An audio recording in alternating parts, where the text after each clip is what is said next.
తిరుమలగిరి బుగులోని వెంకటేశ్వర స్వామి వారి జాతర సందర్భంగా ఎక్కడ చూసినా కూడా ఒక సందడి వాతావరణం కనిపిస్తుంది. మనం మెట్ల మార్గం గుండా మరి సగం దూరం వరకు వచ్చాము. ఇక్కడ నుంచి చూసినట్లయితే కనుక ఒకవైపు ప్రకృతి రమణీయత, మరోవైపు చూసినట్లయితే కనుక జాతర సందర్భంగా ఏర్పడినటువంటి కోలాహలం అంతా కూడా మనం చూడవచ్చు.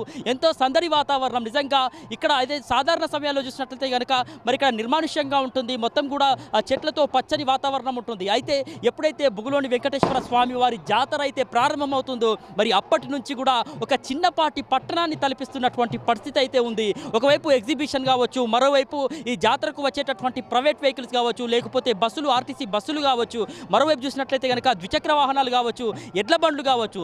ఎడ్ల బండ్లు కూడా దాదాపు తరతరాలుగా ఈ యొక్క సాంప్రదాయం వస్తూ ఉంది. ఏదైతే ఏనుగు బండ్లు పెట్టుకొని ఎడ్ల బండ్ల పైన రావడం అనేది అంటే జాతరకు సంబంధించి వాళ్ళ కుటుంబ సమేతంగా ఎడ్ల బండ్లలో రావడాన్ని కూడా ఒక మైమర్చిపోతూ ఉంటారు. ఒకవైపు మనం చూడవచ్చు ప్రకృతి రమణీయతను ఒకసారి మనం చూసినట్లయితే కనుక ఒక పచ్చని అంటే ఒక భూమికి పచ్చని రంగేసింద అన్నట్టుగా పచ్చని వాతావరణంలో మరోవైపు జాతర కోలాహలం కూడా మనకు చూడవచ్చు. సో మనం చూసినట్లయితే కనుక దాదాపు తరతరాలుగా కూడా జాతర వైభవం అనేది పెరుక్కుంటూ వస్తున్నటువంటి పరిస్థితి అయితే కనిపిస్తూ ఉంది. సో ఇక్కడ చూసినట్లయితే కనుక తిరుమలగిరి బుగులోని వెంకటేశ్వర స్వామి వారి జాతరకు సంబంధించి మరి పురాతన కాలం నుంచి కూడా ఇక్కడ మరి కొండపైన కొలువైనటువంటి ఆ స్వామివారిని దర్శనం కోసం మరి భక్తులంతా కూడా స్థానికంగా ముందుగా వచ్చేటటువంటి పరిస్థితి.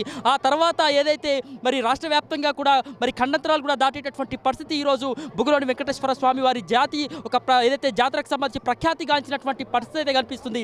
అదేవిధంగా ప్రభుత్వం కూడా జాతరలకు సంబంధించినటువంటి మరి అభివృద్ధిలో కావచ్చు, ఏర్పాట్లు కావచ్చు, భక్తులకు సంబంధించి ఇక్కడ ఏర్పాట్లు చేస్తున్నటువంటి పరిస్థితి అయితే ఉంది. సో ముఖ్యంగా చూసినట్లయితే కనుక తిరుమలగిరి గ్రామం అంతా కూడా ఒక చిన్నపాటి పట్టణాన్ని ఏదైతే బుగులోని వెంకటేశ్వర స్వామి వారి జాతర సందర్భంగా చిన్నపాటి పట్టణాన్ని తలపిస్తుంది. ఇక రాత్రిపూట మనం ఇక్కడ వ్యూ నుంచి చూసినట్లయితే కనుక మిరుమిట్లు గొలిపే విద్యుత్ కాంతులతో కూడా ఈ యొక్క తిరుమలగిరి ప్రాంతం అంతా కూడా విద్యుత్ దీపాలతో వెలుగుతున్నటువంటి పరిస్థితి అయితే కనిపిస్తుంది. జాతర ప్రారంభం నుంచి జాతర చివరి దశ వరకు ఇదే కోలాహలం, ఇదే ఉత్సాహం, ఇదే సందడి ఉండేటటువంటి అవకాశాలు అయితే ఉన్నాయి.